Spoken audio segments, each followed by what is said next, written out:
ಒಂದು ಊರಿನಲ್ಲಿ ವೇದಮ್ಮ ಎಂಬ ವಿಧವಾ ಸ್ತ್ರೀಯೊಬ್ಬಳು ತನ್ನ ಪುಟ್ಟ ಮಗುವಿನೊಂದಿಗೆ ವಾಸವಾಗಿದ್ದಳು.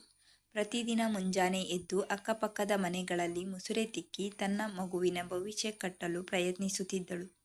ಹೀಗೆ ಕಾಲಚಕ್ರ ಉರುಳುತ್ತಿತ್ತು. ಮಗು ಬೆಳೆದು ಪ್ರೌಢಾವಸ್ಥೆ ತಲುಪಿತು. ಮಗು ತಾಯಿ ಬಳಿ "ಅಮ್ಮ, ನಿನ್ನ ಒಂದು ಕಣ್ಣಿಗೆ ಏನಾಯಿತು?" ಕೇಳಿದಾಗ ಏನೋ ಒಂದು ಸುಳ್ಳು ಹೇಳಿ ತಪ್ಪಿಸಿಕೊಳ್ಳುತ್ತಿದ್ದಳು. ಆ ತಾಯಿಗೆ ತನ್ನ ಮಗ ತಾನು ಪಟ್ಟ ಕಷ್ಟಪಡದೆ ಜೀವನದಲ್ಲಿ ಒಬ್ಬ ಸ್ಥಿತಿವಂತನಾಗಬೇಕೆಂಬ ಹಂಬಲ ಮನಸ್ಸೊಳಗೆ ತಳವೂರಿತ್ತು.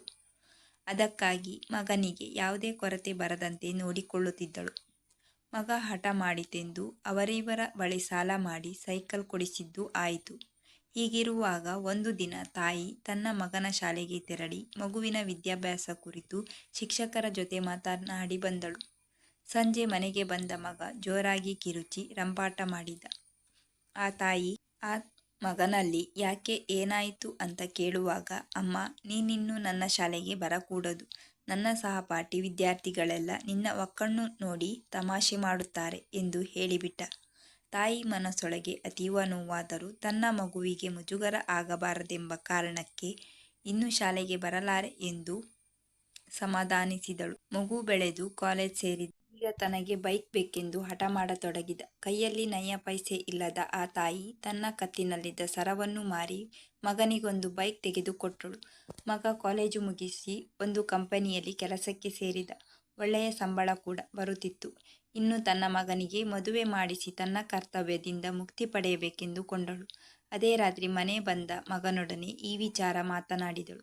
ಆಗ ಮಗ ತಾನು ತನ್ನ ಕಂಪನಿಯಲ್ಲಿ ಕೆಲಸ ಮಾಡುವ ಯುವತಿಯೊಬ್ಬಳನ್ನು ಪ್ರೀತಿಸುವುದಾಗಿಯೂ ಅವಳನ್ನೇ ಮದುವೆಯಾಗುವುದಾಗಿಯೂ ಹೇಳಿಬಿಟ್ಟ.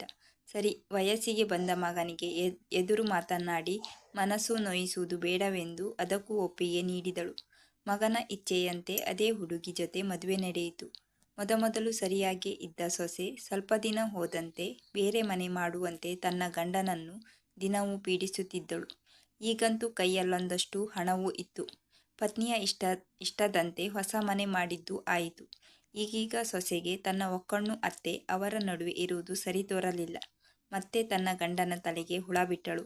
ಒಂದು ದಿನ ಮಗ ನೆಪವೊಂದನ್ನು ಹೇಳಿ ತಾಯಿಯ ವಾಸ್ತವ್ಯವನ್ನು ಹಳೆ ಮನೆಗೆ ವರ್ಗಾಯಿಸಿಬಿಟ್ಟ.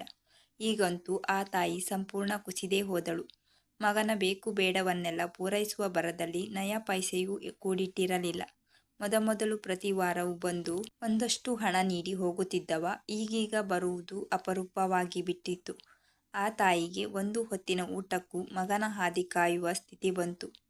ಒಂದು ದಿನ ನೇರವಾಗಿ ಮಗನ ಮನೆಗೆ ಬಂದ ತಾಯಿಗೆ ಸೊಸೆಯ ಚುಚ್ಚುಮಾತು ಅಪಮಾನವೇ ಬಹುಮಾನವಾಗಿತ್ತು. ಮನನೊಂದ ತಾಯಿ ಉಪವಾಸ ಸತ್ತರೂ ಚಿಂತೆಯಿಲ್ಲ, ಮಗನ ಮನೆಗೆ ಮತ್ತೆಂದೂ ಕಾಲಿಡಲಾರೆ ಎಂದು ಮನಸ್ಸಿನಲ್ಲೇ ದೃಢ ಸಂಕಲ್ಪ ಮಾಡಿದಳು. ನೇರವಾಗಿ ಮನೆಗೆ ಬಂದವಳೇ ವಿಪರೀತ ಜ್ವರದಿಂದ ಹಾಸಿಗೆ ಹಿಡಿದು ಬಿಟ್ಟಳು. ಮಗನಿಗೆ ಸೂಜಿ ಮೊನೆಯಷ್ಟು ನೋವಾಗಬಾರದೆಂದು ತನ್ನ ಹೃದಯದೊಳಗೆ ಕಾಪಾಡಿದ.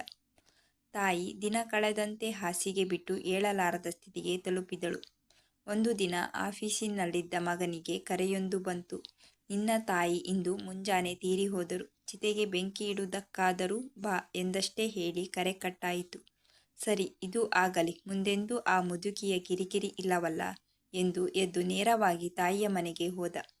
ಹೋಗಿ ತಾಯಿಯ ಶವ ನೋಡುತ್ತಾನೆ. ಇವಳೇನ ನನ್ನ ಹೆತ್ತ ತಾಯಿ ಎಂಬ ಸ್ಥಿತಿಗೆ ತಲುಪಿತ್ತು. ಆ ತಾಯಿಯ ದೇಹ ಶವದ ಕಣ್ಣಂಚಲ್ಲಿ ಇನ್ನೂ ನೀರಿತ್ತು. ಸರಿ, ಶವ ಸಂಸ್ಕಾರ ಮುಗಿಸಿ ಮನೆಗೆ ಹೊರಟು ನಿಂತ. ಮಗನಿಗೆ ನೆರೆಮನೆಯಾತ ಒಂದು ಕಾಗದವನ್ನು ಕೈಗಿಟ್ಟು ಹೋದ. ಕಾಗದ ತೆಗೆದು ನೋಡಿದ ಮಗನಿಗೆ 100 ಸಿಡಿಲು ಒಂದೇ ಕ್ಷಣ ಬಡಿದಂತೆ ಅನುಭವವಾಗಿತ್ತು. ಆ ಕಾಗದದಲ್ಲಿ ಹೀಗೆ ಬರೆದಿತ್ತು: "ಮಗನೇ, ನಾನಿನ್ನು ಹೋಗುತ್ತೇನೆ. ಆದರೆ ನನ್ನ ಒಂದು ಕಣ್ಣು ಏನಾಯಿತು ಎಂದು ಚಿಕ್ಕವನಿದ್ದಾಗ ನೀನು ಕೇಳುತ್ತಿದ್ದೆ.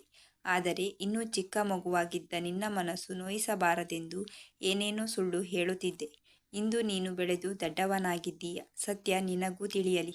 ನೀನು ಚಿಕ್ಕವನಿರುವಾಗ ಆಟವಾಡುವಾಗ ಕೋಲೊಂದು ತಾಗಿ ನಿನ್ನ ಕಣ್ಣು ಹೋಗಿತ್ತು. ನನಗೆ ಇನ್ನು ಏನಾಗಬೇಕಾಗಿರುವುದಾದರೂ ತನ್ನ ಮಗನ ಜೀವನ ಹಾಳಾಗಬಾರದೆಂದು ನನ್ನ ಒಂದು ಕಣ್ಣನ್ನು ನಿನಗೆ ನೀಡಿದ್ದೆ. ಇಂದು ನಿನಗೆ ಈ ಒಕ್ಕಣ್ಣು ತಾಯಿ ಬೇಡವಾದೆ. ಪರವಾಗಿಲ್ಲ ಮಗು, ಆದರೆ ನನ್ನದೊಂದು ಪುಟ್ಟ ಕೋರಿಕೆ ಇದೆ. ನನ್ನ ಆ ಕಣ್ಣಿನಲ್ಲಿ ಎಂದಿಗೂ ನೀರು ಬರಬಾರದು" ಎಂದು ಬರೆದಿತ್ತು. ಆಗ ಮಗನಿಗೆ ಅರಿಯದಂತೆ ಕಣ್ಣಲ್ಲಿ ಧಾರಾಕಾರವಾಗಿ ನೀರಿಳಿಯಿತು. ದಗದಗನೆ ಉರಿಯುವ ತಾಯಿಯ ಚಿತೆಯನ್ನು ನೋಡುತ್ತಾ ನಿಂತ ಮಗನಿಗೆ ತಾಯಿಯ ಕಾಲ ಕೆಳಗೆ ಬಿದ್ದು ಅಳಬೇಕೆನಿಸಿತು. ಆದರೆ ಕಾಲ ಮೀರಿತ್ತು. ಆ ಮಹಾದಾನಿ ತಾಯಿ ಈ ಭೂಮಿಯಿಂದ ಬಹುದೂರ ಸಾಗಿ ಗಗನದಲ್ಲಿ ಮಿನುಗುವ ತಾರೆಯಂತೆ ಹೊಳೆಯುತ್ತಿದ್ದಾಳೆ.